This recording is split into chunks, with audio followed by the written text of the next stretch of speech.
Hello everyone, welcome back to our channel. ఈ వీడియోలో మనం తల్లికి వందనం పథకం దీని విధి విధానాల గురించి ఈ వీడియోలో మనం తెలుసుకోబోతున్నాం. ముందుగా వీడియోలోకి వెళ్ళే ముందు లైక్ చేసి నా ఛానల్ని సబ్స్క్రైబ్ చేసుకొని పక్కన ఉన్న బెల్ ఐకాన్ను క్లిక్ చేయండి. ఏపీ ప్రభుత్వం ఇచ్చిన పథకాలను ఒక్కొక్కటిగా అమలు చేస్తూ ముందుకు సాగుతుంది. పెన్షన్ల పెంపు, ఉచిత గ్యాస్ సిలిండర్ల పథకం ఏపీ ప్రభుత్వం అమలు చేస్తున్న సంగతి తెలిసిందే. వీటికి తోడుగా త్వరలో తల్లికి వందనం పథకం అమలు చేయాలని నిర్ణయించింది. బడికి వెళ్ళే ప్రతి విద్యార్థికి ఏటా 15,000 చొప్పున అందిస్తామని అప్పట్లో మన సీఎం చంద్రబాబు గారు హామీ ఇచ్చారు. ఇంట్లో ఎంతమంది పిల్లలు ఉన్నా కూడా అందరికీ ఈ పథకం కింద 15,000 చొప్పున జమ చేస్తామని కూడా కూటమి నేతలు హామీ ఇచ్చారు.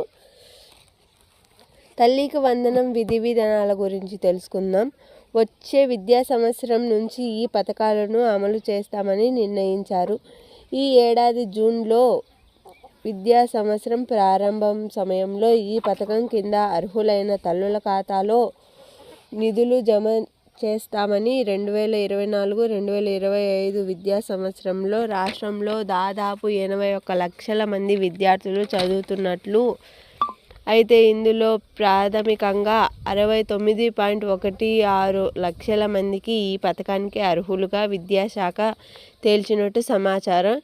ఈ పథకం అమలు సంబంధించిన విధి విధానాలపైన అధ్యయనం కొనసాగుతుంది.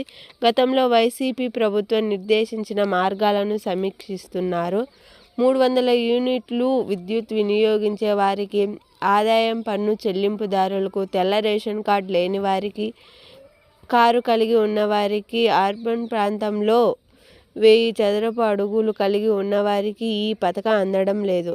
ఇక ఇప్పుడు కొత్త నిబంధనలు అధికారులు ఖరారు చేయాల్సింది. గతంలో వ్యతిరేకించిన కూటమి నేతలు ఇప్పుడు మినహాయింపు ఇస్తారా లేక కొనసాగిస్తారా అనేది స్పష్టత రావాల్సింది. దీంతో తల్లికి వందన నిధులు జూన్లో జమ అవుతాయని స్పష్టత వచ్చిన అర్హులు మార్గాలపైన లబ్ధిదారులు మాత్రం అనేక అనుమానాలు తలెత్తుతున్నాయండి.